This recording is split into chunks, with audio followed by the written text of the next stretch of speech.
Welcome to Crypto Daily, your daily crypto news podcast. My name is Dustin Knaus, and be sure to follow our show wherever you listen to podcasts. And please leave a review on Apple Podcasts. In our last episode, I told you about how some people woke up to find more money in their accounts.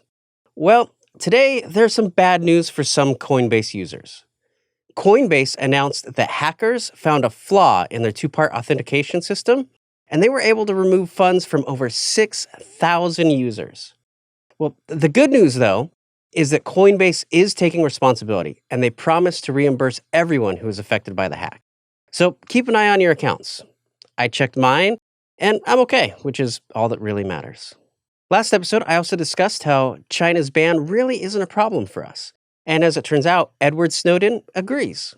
A Decrypt article that came out today says Snowden believes the ban actually strengthened Bitcoin. He was quoted to say, "This is the first time in a while I felt like buying Bitcoin. That drop was too much panic and too little reason." Snowden's not the only one that has faith in Bitcoin.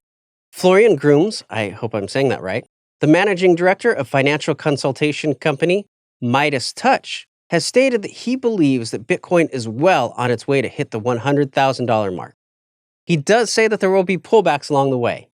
Really, that's something we see in any market. And honestly, those dips, they're the best time to buy.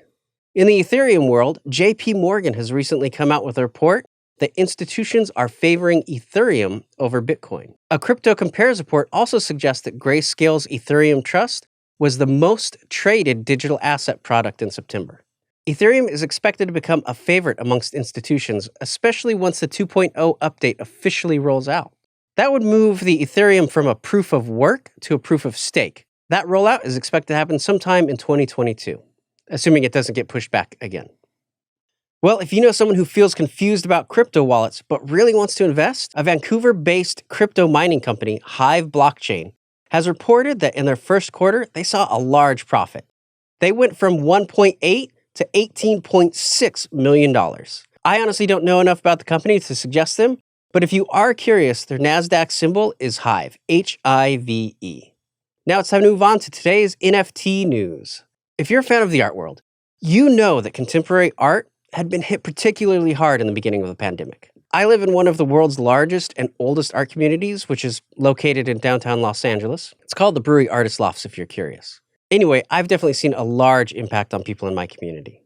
The good news, though, is that NFTs have been a significant help.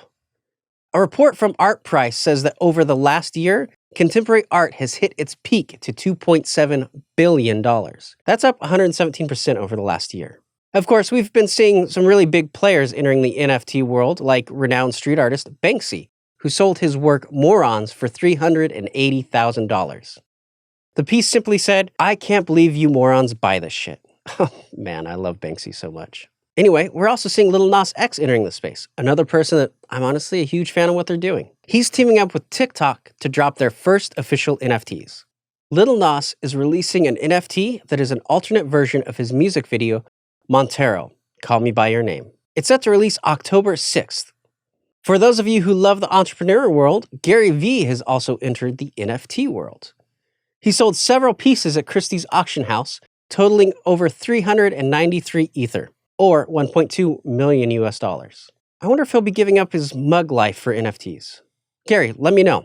If you are interested in signing up for our upcoming newsletter, please go to cryptodailyshow.com.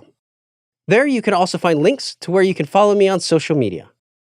Please follow our show wherever you listen to podcasts, and leave a review on Apple Podcasts. If you get your podcasts on YouTube, be sure to subscribe and leave a comment there. I'm Dustin Knaus, and thank you for joining me today. I'll see you tomorrow.